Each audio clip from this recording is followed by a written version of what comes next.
మన కండ్ల ముంగట తిరుగుతున్న ఏ బండ్లైనా ఎక్కువ డీజిల్ ఇంకా పెట్రోల్తోని తిరిగేటియే. ఈ నడుమ కొత్తగా వచ్చిన ఇకమత్ పుణ్యమా అని కరెంట్ బండ్ల వాడకం కూడా పెరిగింది. అయితే డీజిల్ పెట్రోలు కరెంటు గివేం అవసరం లేకుండానే ఒకన్న బండి నడిపించే ఉపాయం చేసిండట. మరి గాన్నెవళ్ళు నూనె పోయకుండా బండి ఎట్లా నడిపిస్తుండో మీరే చూడుర్రి. డీజిల్ లేదు, పెట్రోల్ లేదు, కరెంట్ అంతకన్నా లేదు, అయినా సూత ఇంజన్ గిర్రా తిరుగుతాంది. చూస్తారు కదా, ఇది ఆక్సిజన్ ఇంజన్. ఈయననే తయారు చేసిండు. పేరు కౌశిక్. సిద్దిపేట జిల్లా వర్గల్ మండలం గౌరారంలో ఉన్న ఈ యూనివర్సిటీలో పెద్ద చదువులు చదువుతాడు.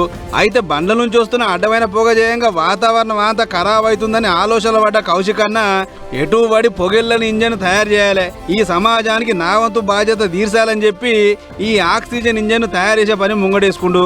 అట్లా ఒకటి కాదు రెండు కాదు 63 సార్ల చేసుడు పేలవుడు ఆఖరికి 64సారి సక్సెస్ అయిండు. సీన్ కట్ చేస్తే ఇంజన్ బల్ల మీద పెట్టి కట్టుకొత్తంగానే దానంతట అదే మనిషి పీల్చుకుని ఆక్సిజన్ గాలి తీసుకుని చాలైంది. ఇంట్లో ఏ మాయ లేదు, మంత్రం లేదు, ఇదంతా మనిషి పీల్చుకుని ఆక్సిజన్ గాలి పుణ్యమే. దానికి ఏ టెక్నాలజీ సుత కలిపినా అని చెప్పుకొస్తుండు. అటు వెనకాది ఎట్లా చేసిండు, ఏం కథ, ఏ వికమతులు వాడిండనే ముచ్చటంతా పూసగుచ్చుండు. అన్నట్లు ఈ ఇంజన్ టెక్నాలజీని బైకులు ఇంకా కార్లకు సుత పెట్టొచ్చాట. ఇంకో పెద్ద ముచ్చట ఏంటంటే అన్న టాలెంట్ కనిపెట్టిన కాలేజ్ వాళ్ళు అమెరికా కార్ల కంపెనీ టెస్లాకు సుత ముచ్చట చేసిరట. ఒకవేళ నసీబ్ బాగుండి కాలం కలిసి వస్తే ముంగట ఆక్సిజన్ ఇంజన్ల సుత చూస్తాం. ఈ అడమైన పొగ దూరం అయినట్లే అని అనుకుంటారు ఈ ముచ్చట చూసిన పబ్లిక్.